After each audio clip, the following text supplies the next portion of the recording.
We're back. We're going to tackle more of this lovely 18-inch layer Knightia.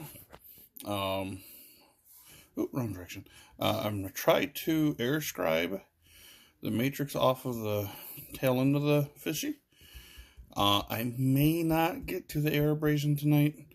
And I haven't changed the media out from the glass, but there's a fair bit of damage done to her. Not super happy about that, but like I said before, I'm learning, and maybe these smaller specimens, just because of how thin everything is on them, even these ones don't do great. But I think I'm gonna wait to change my media out, try the aluminum oxide at a relatively low pressure on the tail end of this lovely little specimen, just to see. I mean, gotta learn somehow, right? Unfortunately, there's not exactly a ton of master classes out there for, I guess, paleontology majors in college. So for learning by trial and error, I guess. So, but anyway, we'll get some air scribe action going, and we'll see. Maybe I'll do a little bit of air abrasion, but right now I think I'm just gonna air scribe the tail and call it a night. But we'll see where it goes. Here we go.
wheel. Ended up, the air scribe did a little better work than I was expecting. There is still some matrix over about halfway between the dorsal fin and the tail fin there. Actually, just above the anal fin. There's some material still left on the fossil. And then over the tips of the tail, I did one the bottom half of the tail. I air scribed. Yeah, it caused some damage.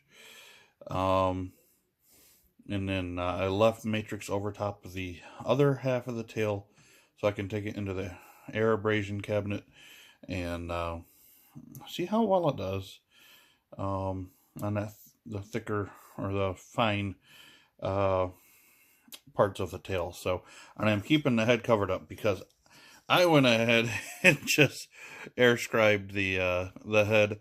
It looks pretty good, but I'm going to save that for when she's completely done and I'm ready to show off this beauty. So, a little more damage than I would like.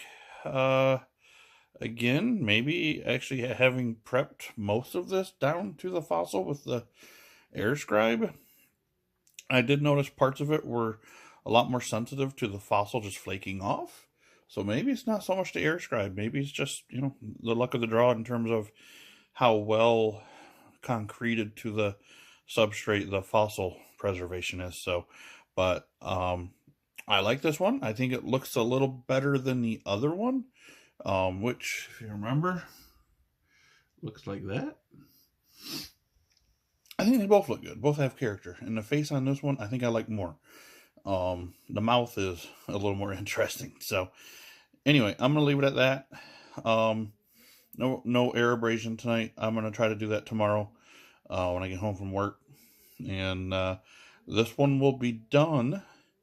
And you'll get to see what this pretty little fishy looks like after 50 million years, give or take a day. So, hopefully you enjoyed. And after I finish this one, I will be moving on to some specimens I collected, which is a little different style of stone. This is more like an oil shale compared to the other stuff. So, but anyway, adios.